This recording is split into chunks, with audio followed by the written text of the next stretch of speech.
44. Purify the fake to him. Oakes rolling, throwing, and it's picked off. Densmore with the ball at midfield at the 40, at the 30, goes to the sideline at the 20, down to the 14-yard line. Doug Densmore stepping in front of the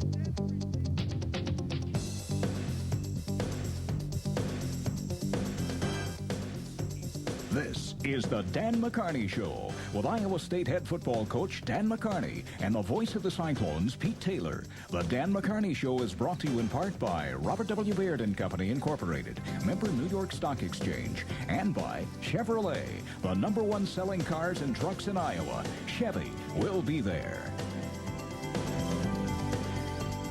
Hi, once again, everybody. Welcome to the Dan McCarney Show, and oh, what a difference 7 days can make. And I know you have to be awfully happy about the victory over Colorado. Perfect weather conditions for Iowa State, right? Perfect. Yeah, perfect. But, what a performance and a come-from-behind victory, Dan. How do you feel about all of it? Well, just thrilled for the players and coaches, Pete. And as you know, that's not the easiest place in the world to go win. Colorado, even though the record isn't as good as it usually is right now, they have one of the 10 most winning percentages in college football over the last 15 years. So they still have a lot of good players. They'd come off of 2 straight wins. They'd beaten Texas A&M at A&M earlier in the year. And then when you're down like that at halftime, that's where you really find out about a football team. That's the real measure. There's no doubt about it. And the kids rallied. They made a lot of big plays, 4 super turnovers in the second half. Sage had an outstanding day. Our offensive line, I thought, did a tremendous job. That same defense put up 20 tackles for loss and 13 sacks the week before. We had 0 sacks yesterday given up. And it was just a great team win. And what can you say about Carl Gomez and the job he did? Well, he knocked in 3 field goals, one of them mighty big, which we'll look at a little bit later on. How about the change in the defense, though? In the first half, it was kind of Colorado moving at will. Second half, all of a sudden, they shut it down, and as you said, got huge turnovers. What was the big change there? Well, there wasn't anything, honestly, schematically, Pete. We just started tackling better. We were more disruptive up front. We did a better job with our front 7. Came up with 4 huge turnovers. Really had a chance at 5. We'll have to look at the replay and watch that one. Should have been 5. I thought it was 5. But they just played a lot better in the second half. And it was going to come down to who wanted it the most in the second half. We had a lot of incentive, a lot of things to play for. But whoever wanted that game in the second half was going to win it, and it was definitely the Cyclones. Well, we've got plenty to look at today, and we'll get right to it, and we'll return to check the highlights right after these messages. Where they had 4 inches of snow overnight, and then about another inch during the football game as the Cyclones take the field and go up against the Buffaloes. And right off the bat, you'll see what set the tone for Iowa State. Sage picks up 36 yards on this carry. Outstanding play, and just great decision there by Sage, and showing some speed. Crazy Legs Rosenfels had a pretty big day running yesterday, about 140 yards, Pete. And we'll see him again here pick up 8 yards. Finding some room off the left side and taking it inside the 30-yard line. That set up the first of 3 field goals by Carl Gomez, this one from 44 yards out. Super job, protection, snap, hold, and Carl Gomez in the toughest of conditions knocking it through, Pete. This is Roman Hollowell trying to get outside, but Nigel Tharp throws him down. It's been a play that's been real big for Colorado the last few weeks, and great job by Nigel, as you said, Pete. Sage deep in his own end. Nice 17-yard pass to Moses. There's no doubt J-Mo was hot yesterday. He wanted the ball, and Sage did an outstanding job of getting it to him. Now here's a 14-yard pickup for the first down, but the ball comes loose, and it's rolling around there. Colorado comes up with it. Tough conditions, obviously, and Colorado did a good job of knocking it out there, Pete, but the play was really executed well. So Colorado with Cortland Johnson back in the lineup, and he slithers in, then powers his way into the end zone, and Colorado's on top 6-3. Cyclones get it back. Little flip out of the backfield to Ennis. Nice job, and Ennis again had a real good day between catching the football and running it yesterday, Pete, and very, very valuable to the overall offense yesterday. There's Mike Wagner on the delay. He picks up 14 yards. Drive stalls, though. Super job of going north and south there. Good job by our offensive line, Pete. Colorado gets it back, and with play action just before he's hit. Nice pass out there to Javon Green, who caught 9 passes yesterday, and Sloth has to run him down and finally haul him down inside the 10. That led to a touchdown for Colorado and a 13-3 Buffalo lead. Now, there's Iowa State. Counter play with Rutland. Nice job. I mean, you'd love to be able to put your number 3 tailback on the field and have a guy like Hiawatha Rutland can go do that for you, Pete. And he comes right back and picks up 12 more for Iowa State. He had 3 carries for 22 yards in the ball game. Now on 3rd down and 19, Sage cuts loose and picks up the first down. Super job here. Coverage is there. They do a real good job of covering our receivers, and Sage pulls it down. Big time run there to pick up the first down.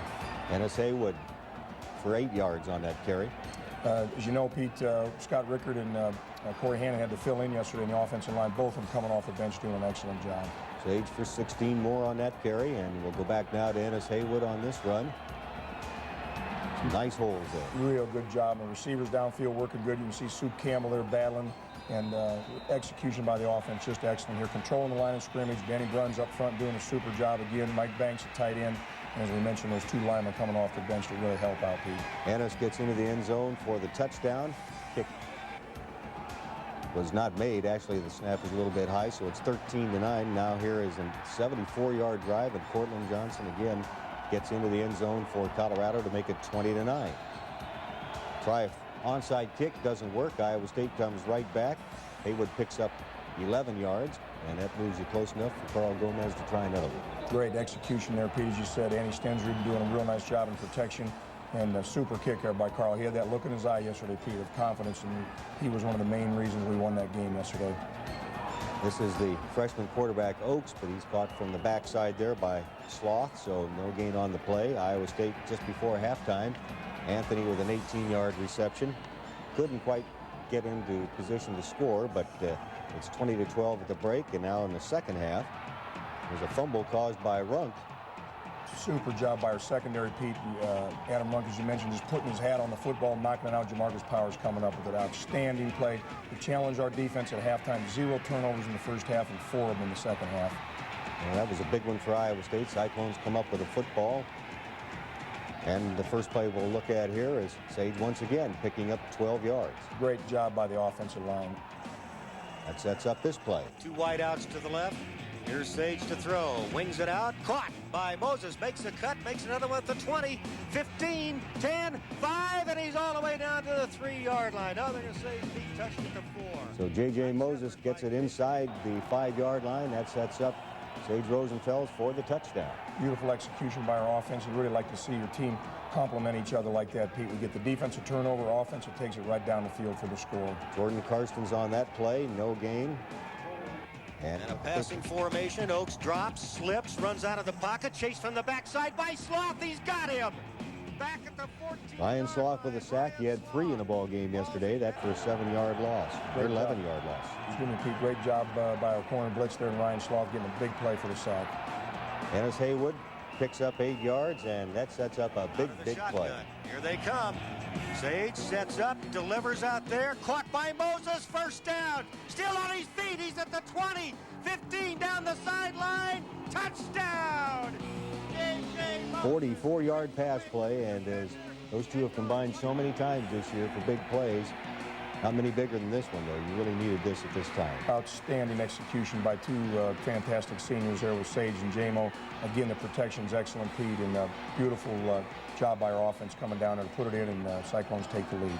Cyclones up 26-20, and on the first play, here is Densmore with that interception. Huge play, Pete, and a little bit of pressure there by Kevin Durrani. You see Kevin downfield trying to get the block there, and a great play again by another senior, Doug Densmore, one of the biggest plays in the game yesterday. Look at it again. He was in great position. So were a couple of other Cyclones, really, but Doug takes it all the way back. And that sets up another score for Iowa State as the Cyclones, leading 26-20, get into the end zone with Sage on quarterback sneak. And it's 32-20, Iowa State. Great job by Lorenzo White, Ben Bruns in there, Scott Rickard in the interior of the offensive line to let Sage get in there for the touchdown. Another one nearly picked off by Runk as the Oakes pass is incomplete. And now he makes a nice throw here. Really whips it in there to McCready into the end zone. Nice execution by their offense, and no question, Pete, that's one of the best freshman quarterbacks around in college football. 32-27, we're in the 4th quarter, and Stevie Johnson with us out. Just really proud of Stevie Johnson. He's been unselfish, he's been patient, he's waited his turn, he's helped us a little bit each week, but played a major role in yesterday's win, Pete. Here's Purify, the ball carrier, an outstanding freshman running back. James Reed throws him for a 4-yard loss. Now he'll try it again, and this time he coughs it up. Great job again by the defense. You see a lot of white jerseys around the ball, knocking it out, and Mark Timmons comes up with a recovery. Super job, Pete, by the defense. Harklaw causes the fumble. Timmons with a recovery, and there's Ennis picking up 7 yards. Just good movement, good surge up front by our offensive line. Moses with another catch. This one for 10. And now Sage with the bootleg action once again, gets outside for 8 yards. I don't know how fast Sage is, Pete, but he's fast enough. And his competitive speed was outstanding yesterday and all throughout that game. And there's the field goal by Gomez at 46. It was close, but it got through there. The back judge told me, Pete, that he knocked some snow off the back of the crossbar on that kick, but it was good, and that's all that counts. Fantastic job by Carl Gomez.